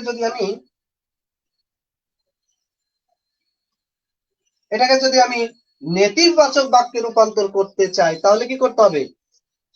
আমরা জানি নেতিবাচক বাক্য সাধারণত কি, না, তারপরে নেই, তারপরে নাই, তারপরে নয়, বা এটাকে যদি বলেন নহে, হ্যাঁ, এই জাতীয় না বোধক অব্যয়গুলো বাক্যে ব্যবহার হয়। এই জাতীয় অব্যয়গুলো ব্যবহার করে তখন সেই বাক্যগুলোকে নেগেটিভ করা হয়। যেমন আমি খাই, আমি খাই না, আমার আছে, আমার নাই, আমি হই, আমি নই। এই যে এই হয় মানে নয়, নেই, নাই, না, এই জাতীয় অব্যয়গুলোকে আমরা কি করব, নেগেটিভ বাক্যের ক্ষেত্রে এগুলোকে নিয়ে আসবো। ঠিক আছে? তাহলে বিবাহ সম্বন্ধে আমার মত যাচাই অনাবশ্যক ছিল। এখন আমি যদি শুধু না করি, তাহলে কি করব? শুধু না বলি, তাহলে ছিল না বললেই তো না বোধক হয়ে যায়। কিন্তু আমরা এটা কি করছি, ভাবগত রূপান্তর। অর্থাৎ বাক্যের যে অর্থটা আছে, অর্থটাকে একবারে কি করে ফেলবো না, অর্থটাকে আমরা চেঞ্জ করে ফেলবো না, অর্থ ঠিক রেখে আমাদের নেগেটিভ করতে হবে। তো সেটা করতে হলে কি করব? অনাবশ্যক ছিল, তার মানে কি? অনাবশ্যক মানে প্রয়োজন, মানে অপ্রয়োজন আর কি। অনাবশ্যক মানে কি? অপ্রয়োজন। অপ্রয়োজন ছিল, তার মানে কি? তার মানে কি? তাহলে এখানে যদি আমি বলি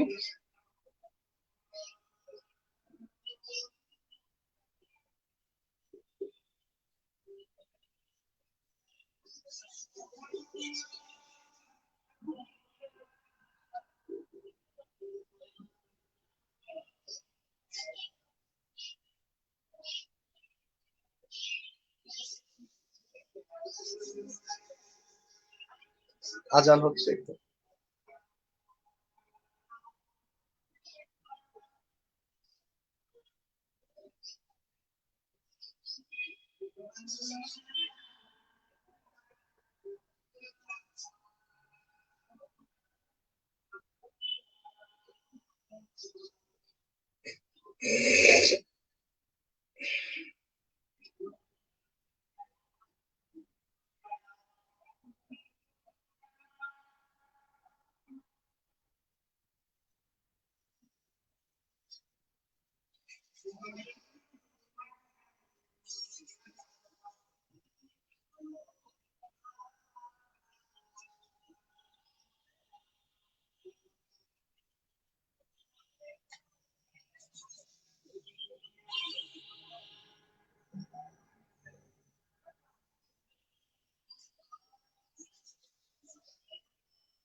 লিখেন আপনারা।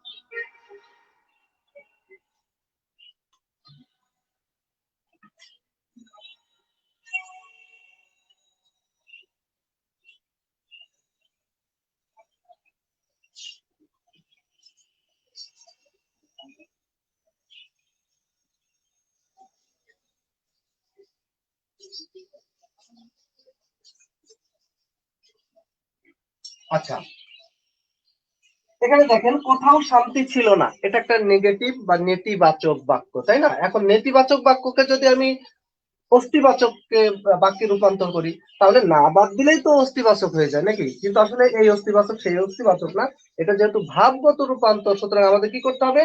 এখানে অর্থ ঠিক রাখতে হবে। কোথাও শান্তি ছিল না, শান্তি ছিল না, তাহলে কি ছিল? অশান্তি ছিল, তাই না?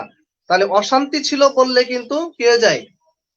এটা আহাবোধক হয়ে যায়। কিন্তু কোথাও কোথাও অশান্তি ছিল, সেটা তো আর বাক্যটা তো আর মিলবে না। তাহলে বাক্যের শান্তি ছিল না, তার মানে কি? অশান্তি ছিল, তাই না? মানে অশান্তি ছিল বললাম, শান্তি ছিল না তার মানে কি? অশান্তি ছিল। এখন এখানে কি করব? কোথাও, কোথাও শান্তি ছিল না, তাহলে অশান্তি ছিল কোথায়? সবখানে, সর্বত্র, তাই না? আমি এখানে কি বলবো? সর্বত্র বা সবখানে অশান্তি ছিল, সর্বত্র অশান্তি ছিল। শহীদের মৃত্যু নেই, মৃত্যু নেই মানে কি? যারা মরে না। মৃত্যু নেই মানে কি? যারা মরে না। যারা মরে না তাদেরকে আমরা কি বললাম? একটু আগেই বলেছিলাম, যারা মরে না তাদেরকে কি বলা হয়? অমর। মৃত্যু নেই এটা নেগেটিভ, কিন্তু যখন বললাম অমর, তখন সেটা কি হয়ে গেল? তখন সেটা হয়ে গেল পজিটিভ, সেটা হলো কি? অস্তিবাচক। এখন শহীদের মৃত্যু নেই, এখানে আমরা বললাম মৃত্যু নেই পরিবর্তে বললাম অমর। এখন এখানে কি বলবো? শহীদের অমর না, তাহলে এখানে কি বলবো? শহীদরা, শহীদরা অমর, এ হয়ে গেল। তাহলে অস্তিবাচক থেকে নেতিবাচক বা নেতিবাচক থেকে অস্তিবাচক যেটাই করে কেন, সেক্ষেত্রে কি করতে হবে? শুধু নাবোধক, মানে অস্তিবাচক থেকে নেতিবাচক করতে গেলে শুধু নাবোধক করবেন তা না, সেখানে অর্থটা ঠিক রাখতে হবে। এবং অর্থটা ঠিক রাখার জন্য হা থেকে যখন না করবেন, তখন অর্থটা ঠিক রাখার জন্য প্রয়োজনে শব্দ সংযোজন এখানে করতে হবে। ঠিক আছে? তার মানে যেটা আহ নেতিবাচক থেকে অস্তিবাচক, সেখানে নাবোধক যে সমস্ত অব্যয় থাকে, যেমন এখানে আছে নেই, যেমন এখানে আছিল না, তাহলে সেগুলোকে বাদ দিয়ে দিতে হবে, বাদ দিয়ে হা বোধক শব্দ সংযোজন করতে হবে। এই গেল হলো কি? নেতিবাচক থেকে অস্তিবাচক।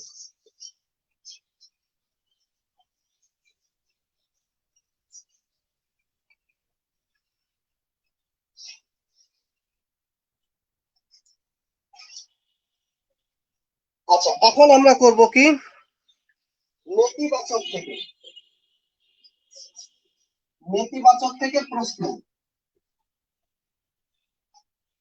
প্রশ্নবোধক। এখন নেতিবাচক থেকে একটা নেতিবাচক বাক্য লিখি, যেমন আমার কথা তার মনে আছে কিনা জানা নাই। যেহেতু এটা নেতিবাচক বাক্য, শেষে আছে কি নাই। এখন এটাকে আপনি প্রশ্নবোধক বাক্যে রূপান্তর করবেন।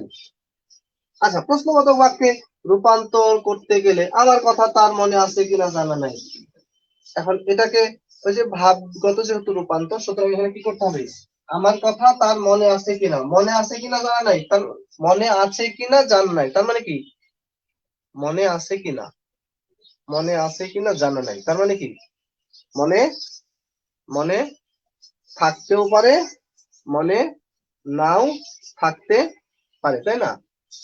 আমার কথা তার মনে আছে কিনা জানার নেই, তার মানে কি মনে থাকতেও পারে, মনে নাও থাকতে পারে। এখন এখানে কি করব, প্রশ্ন করব। তাহলে প্রশ্ন যদি করি, আমার কথা তার মনে আছে কি?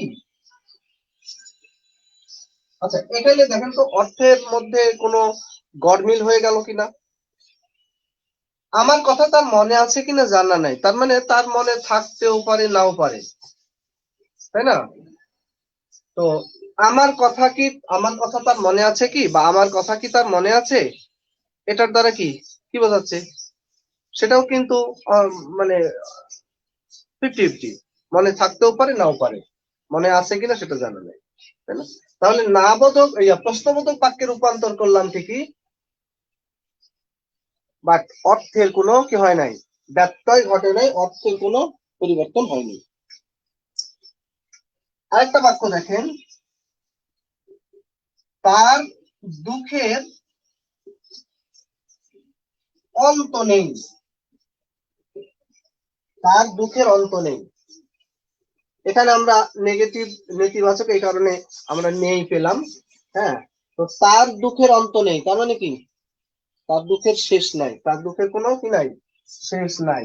এখন এটাকে তো আমি বানাবো প্রশ্নবোধক।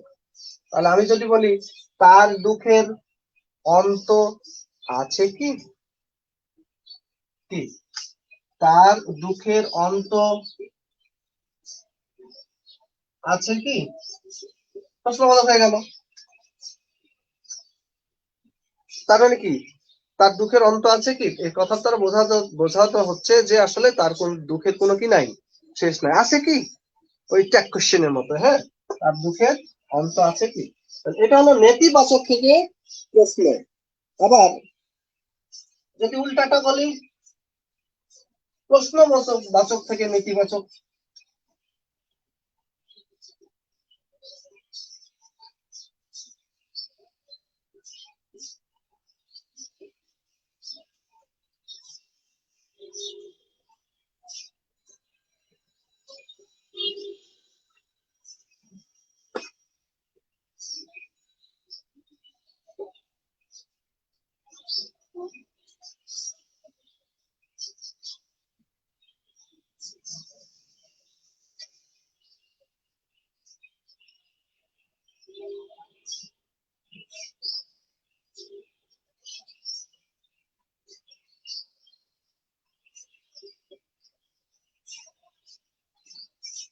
কি লিখেছি বলেন, তোমাকে দিয়ে, তোমাকে দিয়ে কি আর হবে, নাকি কি আর হবে, তোমাকে দিয়ে কি আর হবে, বাক্য টাচ লাগাই দিয়েন না। তোমাকে দিয়ে কি আর হবে, আর একটা হলো তোমাকে দিয়ে কি আর হবে। আমি এটা কোনটা লিখেছি, তোমাকে দিয়ে কি আর হবে, তোমাকে দিয়ে কি আর হবে, পার্থক্য হয়েছে আছে তো নাকি? হ্যাঁ, বানান, বানান সংক্রান্ত আলোচনা যেদিন হবে সেই দিন কি হবে, সেই দিন এর উপরে বিস্তর আলোচনা হবে। তো তোমাকে দিয়ে, একটা হলো কয়ের হ্রস্বই কারে কি, আরেকটা হলো কয়ের দীর্ঘই কারে কি, এই দুই কি এর মধ্যে পার্থক্য কি? এই দুই কি এর মধ্যে পার্থক্য হলো যেটা সর্বনাম সেটা হলো কয়ের দীর্ঘইকার, আর যেটা অব্যয় সেটা হলো কয় রস্বইকার।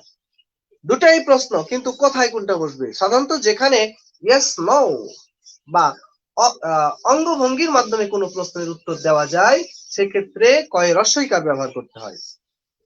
কি বললাম? যেখানে ইয়েস নো, হ্যাঁ না বা অঙ্গভঙ্গির মাধ্যমে কোনো প্রশ্নের উত্তর দেওয়া যায় সেই ক্ষেত্রে কয়ে রস্বইকার দিয়ে ব্যবহার করতে হবে। তোমার নাম কি? হ্যাঁ, কিংবা বললাম না, হ্যাঁ, কিংবা বললাম অথবা, কি উত্তর মিলবে? হ্যাঁ না বা অঙ্গভঙ্গির মাধ্যমে, হ্যাঁ না বা অঙ্গভঙ্গির মাধ্যমে যে প্রশ্নের উত্তর দেওয়া যায় সেই প্রশ্নের ক্ষেত্রে কয় রস্বইকার। আর যেখানে হ্যাঁ না দিয়ে হবে না, কিছু বলতে হবে, সেই ক্ষেত্রে কয়ে দীর্ঘইকার। কথা কি বুঝেছি? তাহলে তোমাকে দিয়ে আমি কি লিখেছি? তোমাকে দিয়ে, তোমাকে দিয়ে কি আর হবে নাকি তোমাকে দিয়ে কি আর হবে, কোনটা লিখেছি? কয় দীর্ঘইকার দিয়েছি। তাহলে তোমাকে দিয়ে কি আর হবে, হ্যাঁ না বললে উত্তর মিলবে? মিলবে না। তার মানে এটা কোনো কিছু জানতে চাওয়া হচ্ছে। তাহলে তোমাকে দিয়ে কি আর হবে, তার মানে কি? কি বলতে চাচ্ছে? এটার দ্বারা কি বোঝানো হচ্ছে? তোমাকে দিয়ে কি আর হবে তার মানে কি? হম তোমাকে দিয়ে কিচ্ছু হবে না, কিচ্ছু হবে না, বলে না?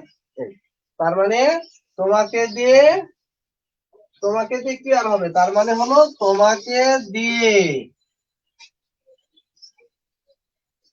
কিছুই হবে না। তোমাকে দিয়ে কি হবে মানে তোমাকে দিয়ে কিছুই হবে না। ওইখানে নাবোধক ছিল, যে প্রশ্নবোধক ছিল, সেটাকে কি করলাম আমরা? প্রশ্নবোধক বাক্যকে নাবোধক রূপান্তর করতে হলে প্রথমেই তো প্রশ্নবোধক চিহ্নটাকে আউট করতে হবে। নাবোধক বাক্যকে যখন প্রশ্নবোধক বাক্যে রূপান্তর করবো অবশ্যই প্রশ্নবোধক চিহ্ন নিয়ে আসতে হবে। আবার যখন নাবোধক বাক্যে রূপান্তর করব তখন কি করতে হবে? প্রশ্নবোধক চিহ্ন উঠিয়ে দিতে হবে এবং সেক্ষেত্রে না বোধক বা না প্রকাশক অব্যয়, না, নেই, নয়, নাই, নহে ইত্যাদি না বোধক অব্যয়গুলো নিয়ে আসতে হবে।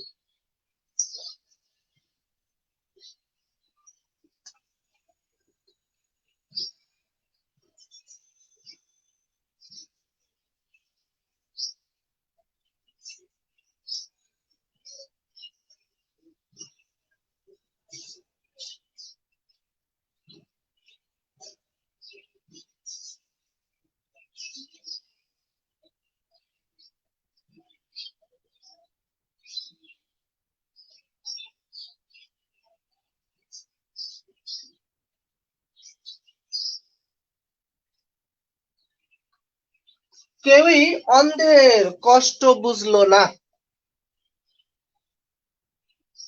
কেউই, আচ্ছা, আমরা তো এটাকে আগে আগে তো আমরা কি করবো? প্রশ্নবোধক বাক্য হচ্ছিল আগে, তাই না? তাহলে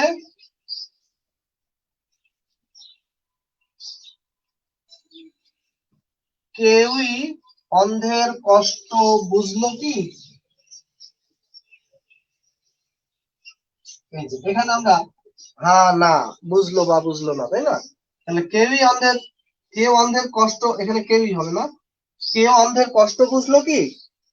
তার মানে কি অন্ধের কষ্ট কেউ বুঝলো না। তাহলে এখানে কি বলবো?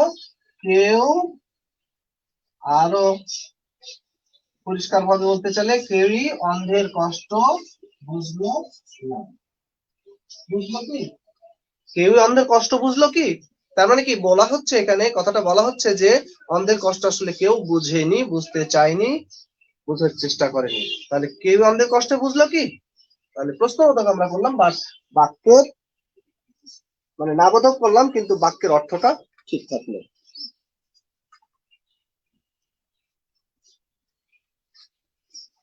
এবার আর এক ধরনের বাক্যে আমরা রূপান্তর করব,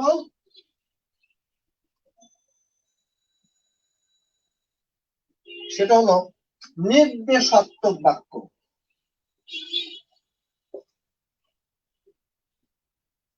নির্দেশাত্মক বাক্যকে, হ্যাঁ, নির্দেশাত্মক বাক্যকে আহ প্রশ্নবোধক।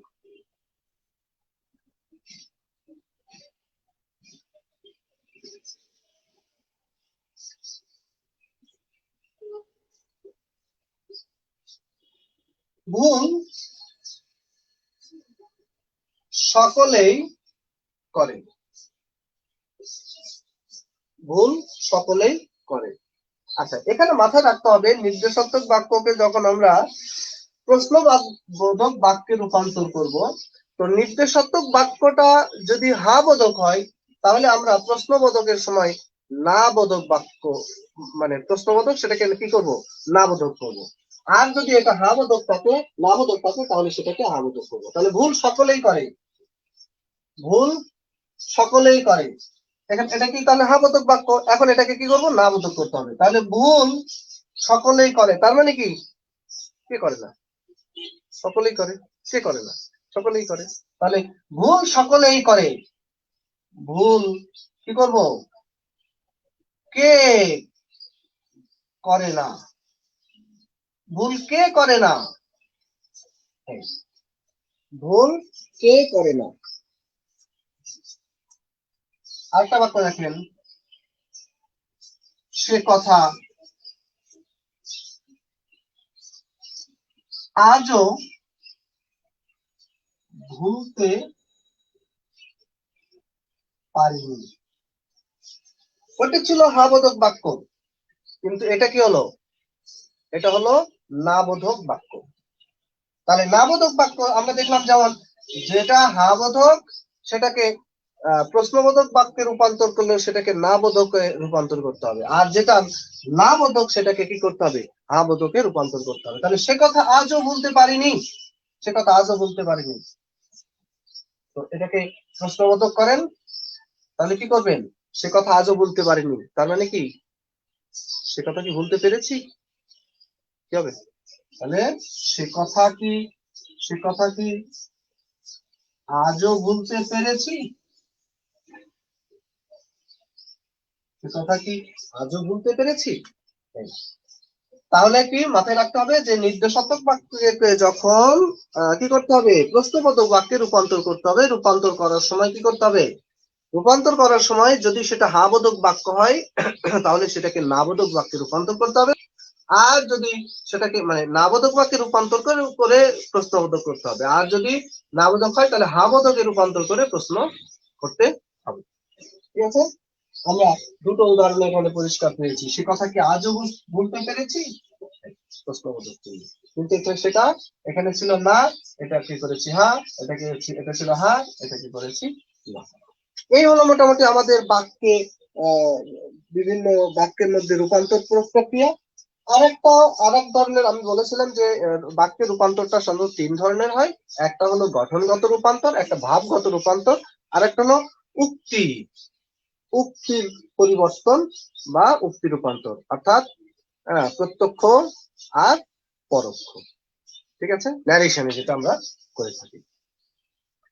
তো এই ছিল মোটামুটি আমাদের বাক্য রূপান্তর প্রক্রিয়া। এখন আমি একটা বিষয় সম্পর্কে একটু ধারণা দিব আপনাদের, সেটা হলো প্রবাদ প্রবচনের নিহিতার্থ প্রকাশ।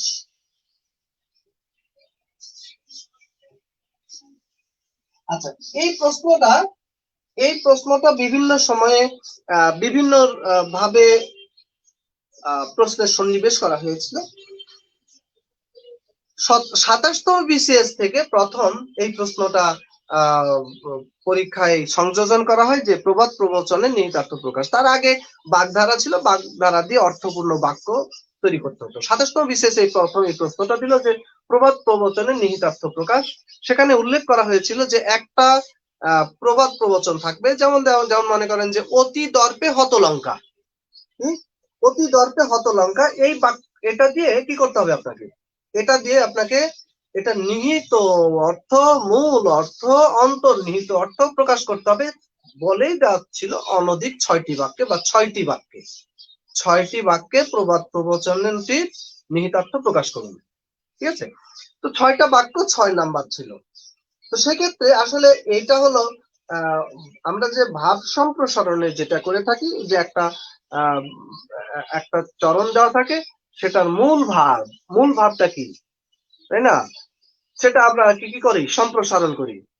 ভাবটাকে সম্প্রসারণ করি, সেখানে ভাব সম্প্রসারণের সাধারণত 20 নাম্বার থাকে। হ্যাঁ, তো 20 নাম্বারের মধ্যে এবং সেখানে মোটামুটি 20টি বাক্যে কি করা হয়, সেটার ভাব সম্প্রসারণ করা হয়। কিন্তু এটা নিয়ে বেশ একটু জটলা তৈরি হয়েছিল। সেটা হলো আমাদের ভাব সম্প্রসারণ যেটা ওই একই জিনিস, 6টি বাক্য, সেখানে 20টা বাক্য, 20 নাম্বার থাকতো, 20টি বাক্যে সাধারণত এটা করতে হতো। তো পরে 27তম থেকে মোটামুটি 32, 33তম পর্যন্ত, 34তম পর্যন্ত এটা ছিল। সেক্ষেত্রে প্রবাদ প্রবচনে নিহিতার্থ প্রকাশ, যেটা 6টা বাক্যে রূপান্তর করতে হতো। কিন্তু পরে দেখা গেল যে ভাব সম্প্রসারণ আর এটা তো একই জিনিস। ভাব সম্প্রসারণে 20টি বাক্যে, আর প্রবাদ প্রবচনে নিহিতার্থ প্রকাশ এখানে 6টি বাক্যে। পরে কি করা হলো, এটা 35তম বিসিএস থেকে এটা আবার রূপ চেঞ্জ হয়ে গেল। তার মানে ওই 6টি বাক্যে প্রবাদ প্রবচনটি নিহিতার্থ প্রকাশ করুন, এভাবে প্রশ্ন না দিয়ে প্রশ্ন আবার চেঞ্জ করে ফেললো বিএসসি। সেটা করলো কি, যে আপনাকে বাগধারা দিল বা প্রবাদ প্রবচন দিল 6টা, সেগুলো অর্থ কি এবং সে মানে এগুলো দিয়ে অর্থপূর্ণ বাক্য রূপান্তর করতে হলো। তো প্রবাদ প্রবচন দিলে, এরপরে আস্তে আস্তে দেখা গেল যে বাগধারাই দিয়ে দিল, বাগধারা দিয়ে অর্থ পূর্ণ বাক্য তৈরি করতে বলেছে। তো এখন আপনাদের ওই প্রশ্নটা যদিও প্রবাদ প্রবচনের নিহিতার্থ প্রকাশ এরকম একটা থাকবে না। আগে যেমন একটা ছিল, যেমন একটা কি যেমন মনে করেন যে ছিল কি, যে অর্থই অনর্থের মূল, এটা দিয়ে 6টা বাক্য রূপান্তর করতে হবে। এখন আর ওইরকম না, এখন 6টা আলাদা আলাদা থাকবে। 1 2 3 4 5 6 এরকম 5টা আলাদা আলাদা কি থাকবে, প্রবাদ প্রবচন বা বাগধারা দেওয়া থাকবে। সেগুলোর অর্থ কি আপনাকে কি করতে হবে, মনে করেন যে কি, যেমন মনে করেন যে ওই অহিনকুল দিয়ে থাকলো, দা কুমড়া দিয়ে থাকলো, আদায় কাঁচকলাই দিয়ে থাকলো, এরকম 6টা প্রবাদ প্রবচন বা 6টা বাগধারা দেওয়া থাকবে। এগুলো দিয়ে আপনাকে কি করতে হবে, এগুলো দিয়ে আপনাকে অর্থপূর্ণ বাক্যে রূপান্তর করতে হবে। তো সেক্ষেত্রে সহজ গুলো যেগুলো সাধারণত এগুলো থাকে, মাঝে মধ্যে কিছু জটিল থাকে, সেগুলো একটু আমরা দেখে শুনে পড়ে নিব। ঠিক আছে? তো এই হলো মোটামুটি আমাদের আজকের আলোচনা। গুরুত্বপূর্ণ দুটো টপিক, একটা হলো বাক্যে রূপান্তর, তাই না, আর একটা হলো প্রবাদ প্রবচনের নিহিতার্থ প্রকাশ। তো এটা যেহেতু বাগধারা, এতগুলো বাগধারা আমরা বই পুস্তকে পাবো, এর মধ্যে থেকে সাধারণত পিএসসি তো মাঝে মধ্যে একটু কি করে, একটু টেস্ট করায় আর কি। এত মানে ক্রিটিক্যাল, জটিল, আর আপনার মানে নজরে কখনো আসেনি এরকম কিছু বাগধারা দিয়ে দেয়। তো সেই ক্ষেত্রে আমরা আপনাদের কাছে যে সিটগুলো ডেলিভারি সরবরাহ করা হবে, সেখানে হয়তো আপনারা এই বাগধারাগুলো, ইম্পর্টেন্ট বাগধারাগুলো একসাথে পেয়ে যাবেন। তো আজকে এই পর্যন্ত থাকলো। সবাই ভালো থাকবেন, সুস্থ থাকবেন। আর কোনো কিছু বুঝতে যদি অসুবিধা হয় বা বুঝতে সমস্যা হয়, তাহলে আপনারা কমেন্টস করবেন, আশা করি উত্তর পেয়ে যাবেন। তো সেই পর্যন্ত সবাই ভালো থাকবেন। পরবর্তীতে আপনাদের ক্লাস আবারও যেদিন হবে, সে পর্যন্ত ভালো থাকবেন, সুস্থ থাকবেন। সবার জন্য শুভকামনা রইল। আল্লাহ হাফিজ। আসসালামু আলাইকুম।